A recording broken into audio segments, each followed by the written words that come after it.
కూటమి ప్రభుత్వం ఏర్పడిన తర్వాత ముఖ్యమంత్రి చంద్రబాబు నాయుడు గారు చెప్పిన మొట్టమొదటి మాట, ఈ ప్రభుత్వానికి నేను ఎలాగో పవన్ కళ్యాణ్ గారు కూడా అలాగే.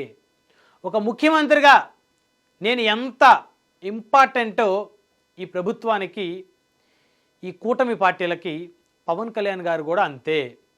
ఆయన నేను సమానమే, ఎవరం ఎక్కువ కాదు అని చెప్పింది ఎవరు? సాక్షాత్తు ముఖ్యమంత్రి చంద్రబాబు నాయుడు గారు.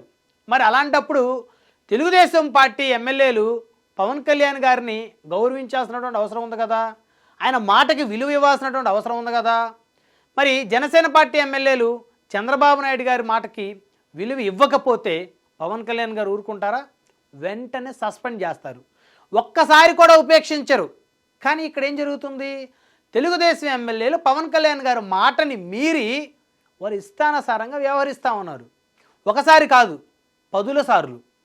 సో ఉదాహరణ చూస్తే ఒంగోలు అసెంబ్లీ నియోజకవర్గంలో నిన్న జరిగినటువంటి మినీ మహానాడు కార్యక్రమంలో ఒంగోలు ఎమ్మెల్యే దామచర్ల జనార్దన్ గారు జనసేన నేత బాలినేని శ్రీనివాసరెడ్డి గారిని ఇష్టానుసారంగా దూషించారు. మీరు ఒక మినీ మహానాడు కార్యక్రమం పెట్టుకున్నారు, అందులో ఏం చెప్పుకోవాలి? ఎన్టీ రామారావు గారు పార్టీ పెట్టిన దగ్గర నుంచి ఆయన ఎంత కష్టపడ్డారు, ఏ విధంగా పార్టీని అధికారంలో తీసుకొచ్చారు, ఆ తర్వాత చంద్రబాబు నాయుడు గారు మరి ఆ పార్టీ కష్టాల్లో ఉన్నప్పుడు ఏ విధంగా ఆ పార్టీని కాపాడారు, ఏ విధంగా పార్టీని ముందుకు తీసుకెళ్లారు, 2014 ఎన్నికల్లో మరి చంద్రబాబు నాయుడు గారికి పవన్ కళ్యాణ్ గారు ఏ విధంగా మద్దతు ఇచ్చారు, మనం ఏ విధంగా ప్రభుత్వాన్ని ఏర్పాటు చేశాం, 2024లో మరి జనసేన త్యాగాలకి సిద్ధపడింది, మరి ఆ త్యాగాలు సిద్ధపడటం వల్లే మనం అందరం కూడా గెలిచామని చెప్పుకోవాలి. ఒకవేళ జనసేన గురించి గొప్పలు చెప్పుకోకపోతే ఆ పార్టీ గురించి కానీ ఆ పార్టీ నాయకుల గురించి కానీ మాట్లాడాల్సినటువంటి అవసరం లేదు. కేవలం చంద్రబాబు నాయుడు గారి యొక్క పనితీరు, పరిపాలనా విధానం, నారా లోకేష్ గారి యొక్క పనితీరు, పరిపాలనా విధానం చెప్పుకోవచ్చు. నారా లోకేష్ గారు భవిష్యత్తు ముఖ్యమంత్రి అని చెప్పుకోవచ్చు, దాంట్లో ఎలాంటి తప్పు లేదు. ఎందుకంటే ఏ రాజకీయ పార్టీ అయినా కూడా ఆ పార్టీ అధినేతే ముఖ్యమంత్రిగా ఉండాలని కోరుకుంటుంది. అదేవిధంగా ఆ రాజకీయ పార్టీకి సంబంధించిన కార్యకర్తలు కూడా వారి పార్టీ అధినేతే ముఖ్యమంత్రి అవ్వాలని కోరుకుంటారు.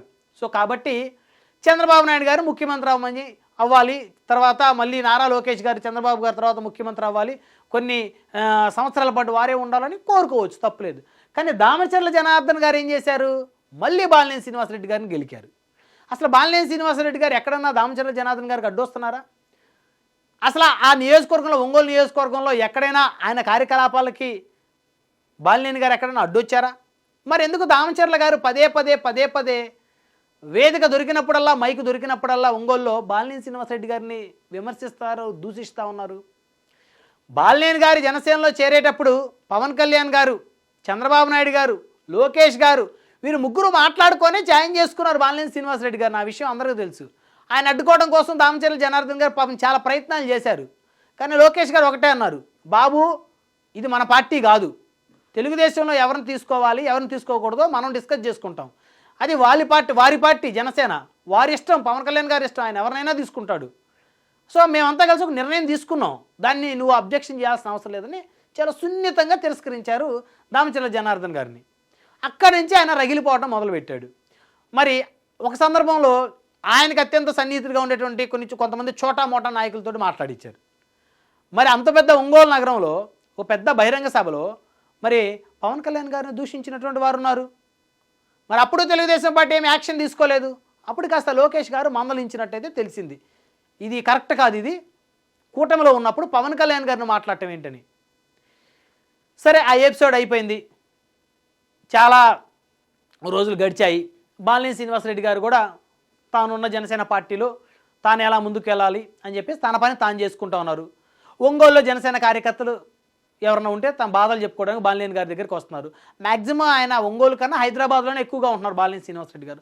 సో జనసేన పార్టీ నాయకులు, క్యాడరు ఒంగోలు నుంచి బాలినేని శ్రీనివాసరెడ్డి గారిని హైదరాబాదు మాదాపూర్లో ఉన్న ఆయన నివాసం వద్దకు వచ్చి కలిసి వారి కష్ట సుఖాలు చెప్పుకుంటున్నారు. సో వారి పార్టీ, వారి యొక్క వ్యవహారం వారు నడుపుకుంటా ఉన్నారు.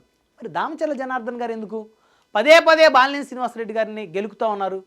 అంటే 2029 ఎన్నికల్లో ఒంగోలు అసెంబ్లీ సీటు జనసేన ఖాతాలో బాలినేని శ్రీనివాసరెడ్డి గారికి వెళ్తుందనే భయమా? అంటే ఏం జరుగుతుందనే చర్చ ఒంగోలులో మొదలైంది. అంటే ప్రశాంతంగా ఉన్న వాతావరణాన్ని దామచర్ల జనార్దన్ గారు ఎందుకు డిస్టర్బ్ చేస్తున్నారు అనే చర్చ మొదలైంది. కొద్దిసేపటి క్రితమే ఒంగోలులో జనసేన నేతలు ఒక పెద్ద ఎత్తున ఒక ప్రెస్ మీట్ నిర్వహించారు. ఆ ప్రెస్ మీట్లో ఒంగోలు జనసేన కార్పొరేటర్ గారు కూడా పాల్గొన్నారు. పెద్ద ఎత్తున వారు దామచర్ల జనార్దన్ గారి మీద విరుచుకుపడ్డారు. దమ్ముంటే దామచర్ల జనార్దన్ గారు మీరు రాజీనామా చేయండి, బాలినేని శ్రీనివాసరెడ్డి గారు రాజీనామా చేస్తారు, మీ ఇద్దరు ఇండిపెండెంట్గా పోటీ చేయండి, ఎవరి సత్తా ఏంటో ఒంగోలు తెలుస్తుందని చెప్పేసి జనసేన నేతలు సవాల్ విసిరారు దామచర్ల జనార్దన్ గారికి. ఫస్ట్ టైం ఒంగోలులో జనసేన నేతలు ఒక టీడీపీ ఎమ్మెల్యేని సవాల్ విసరటం. దీనికి కారణం ఎవరు? దామచర్ల జనార్దన్ గారు కదా. పదే పదే ఆయన మాట్లాడటం ఆయన నోటి దురుసు కాదా? ఎప్పుడో బాలినేని శ్రీనివాసరెడ్డి గారు ఏదో చేశారు అలా అనుకుంటే మరి జగన్మోహన్ రెడ్డి గారితో కేసుల్లో ముద్దాయిలుగా ఉన్న వ్యక్తులు, ఆయనతో కలిసి జైలు జీవితాన్ని పంచుకున్న వ్యక్తులతోటి చంద్రబాబు నాయుడు గారు మాట్లాడలేదా? వారిని పార్టీలోకి చేర్చుకోలేదా? మరి ఇంత జరుగుతా లేదా? పెద్ద ఎపిసోడ్ జరగట్లేదా? ఒక్క బాలినేని గారే ఎందుకు మీరు టార్గెట్? ఆయన ఎక్కడన్నా అక్రమ కేసుల్లో ఉన్నారా? అవినీతి కేసుల్లో ఏమన్నా బాలినేని శ్రీనివాసరెడ్డి గారు ఉన్నారా? ఎక్కడన్నా జైలుకి వెళ్ళి వచ్చారా? ఆయనకి ఏమైనా నేర చరిత్ర ఉందా? ఎవరినైనా చంపిన చరిత్ర ఉందా? అంటే పదే పదే ఒక నాయకుడి మీద మీరు రావటం వల్ల ఈరోజు జిల్లా మొత్తం మీ మీద వ్యతిరేకత మొదలైన పరిస్థితి ఏర్పడింది. ఇప్పుడు జనసేనతో మొదలైంది, రేపొద్దున మీ సొంత పార్టీలో కూడా దామచర్ల గారికి వ్యతిరేకత వచ్చేటువంటి అవకాశం చాలా స్పష్టంగా కనపడుతుంది అనేది అక్కడ స్థానికంగా జరుగుతున్న చర్చ ఒంగోలులో. సో దానికి నిదర్శనమే ఒంగోలులో జనసేన నేతలంతా కలిసి ప్రెస్ మీట్ ఏర్పాటు చేసి, దామచర్ల జనార్దన్ గారు మీరు 2014లో మా జనసేన వల్లే గెలిచారు, మేము లేకపోతే అసలు మీకు గెలుపు ఎప్పుడూ లేదు, కానీ బాలినేని శ్రీనివాసరెడ్డి గారు మాత్రం మరి ఆయన సొంతంగా సింగిల్ పార్టీతో సింగిల్ జెండా మీద సొంతంగా 5 సార్లు ఎమ్మెల్యే అయ్యారు. ఆయన కాంగ్రెస్లో ఎమ్మెల్యే అయినా వైసీపీ ఎమ్మెల్యే అయినా ఆయన ఒక పార్టీ ఒక జెండాతో అయ్యారు. మరి మీరు 3 జెండాలు కలిస్తే తప్ప మీకు ఒంగోలులో గెలిచే పరిస్థితి లేదు. దానికి ఉదాహరణ 2 సార్లు మీ ఓటమి, 2 సార్లు మీ గెలుపు అందరికీ తెలిసిందే. కానీ మీరు జనసేన వల్ల గెలిచిన కృతజ్ఞతను మర్చిపోయి మరి జనసేన పార్టీలో ఉన్నటువంటి బాలినేని శ్రీనివాసరెడ్డి గారి మీద మాట్లాడటం చాలా తప్పు అని చెప్పేసి ఒంగోలులో జనసేన సైనికులు మొదటిసారి ఖండించారు. సో ఇది ఎపిసోడ్ ఒంగోలు జరుగుతుంది ప్రస్తుతం. ఇకపోతే పవన్ గారి మాటకు విలువ లేదా? ఒక ఉప ముఖ్యమంత్రి, కూటమి మరి అధికారంలో రావడంలో కీలక పాత్ర పోషించారు, ఎన్నో ఇబ్బందులు పడ్డారు. చంద్రబాబు నాయుడు గారు అరెస్ట్ అయినప్పుడు రోడ్డు మీదకి వచ్చిన మొట్టమొదటి నాయకుడైనా. ఇప్పుడు మాట్లాడుతున్నటువంటి ఇప్పుడు ఆ పదవులు అనుభవిస్తున్న తెలుగుదేశం ఎమ్మెల్యేలు మంత్రులందరూ కూడా ఇంట్లో నుంచి బయటికి రావడానికి గజగజ వణికిపోయినటువంటి రోజులు అవి వైసీపీ ప్రభుత్వంలో.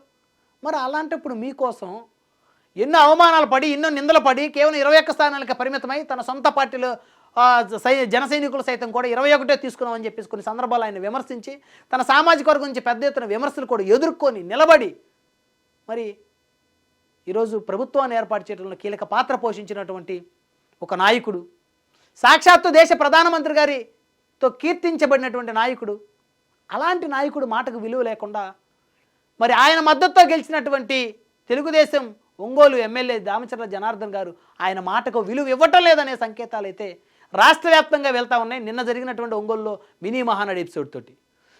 సో అదే కనుక జరిగితే త్వరలో దామచర్ల జనార్దన్ గారికి తెలుగుదేశం పార్టీ నుంచి షోకాజ్ నోటీసులు కూడా వచ్చే ప్రమాదం కూడా ఉంది. ఎందుకంటే ఇక్కడ బాలినేని శ్రీనివాసరెడ్డి గారికి చంద్రబాబు నాయుడు గారితో కూడా సాన్నిహిత్యం ఉంది.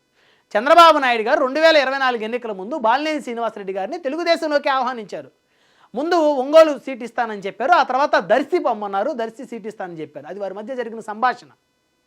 ఇది ఫ్యాక్ట్, ఎవరు నమ్మినా నమ్మకపోయినా. ఆ తర్వాత జరిగిన పరిస్థితులు పరిణామాల నేపథ్యంలో బాలినేని శ్రీనివాసరెడ్డి గారు జనసేన జెండా కప్పుకున్నారు. అంటే చంద్రబాబు నాయుడు గారితో, పవన్ కళ్యాణ్ గారితో ఇద్దరితో సాన్నిహిత్యం ఉంది ఆయనకి. సో ఇద్దరు అధినేతలు ఇష్టపడి తమ కూటమిలోకి జనసేనలోకి తెచ్చుకున్నటువంటి ఆ నాయకుడి గురించి మాట్లాడితే రేపు మరి దామచర్ల జనార్దన్ గారి రాజకీయ భవిష్యత్తు ప్రశ్నార్థకంగా మారేటువంటి పరిస్థితులు ఉన్నాయంటూ రాజకీయ వర్గాల్లో చర్చ జరుగుతుంది. చూద్దాం ఏం జరుగుతుందో. ఏపీ రాజకీయాల్లో దామచర్ల జనార్దన్ గారు లాంటి నాయకులు ఎక్కువైపోతా ఉన్నారు, అందులో ప్రత్యేకించి తెలుగుదేశం పార్టీలో. మరి వారు వాయిస్ పెంచే కొద్దీ, కూటమికి వ్యతిరేకంగా మాట్లాడే కొద్దీ మరి టీడీపీ నుంచి వారికి ఎలాంటి ఇబ్బందికర పరిస్థితులు ఎదురవుతాయో భవిష్యత్తులో చూడాల్సిన పరిస్థితి ఉంది.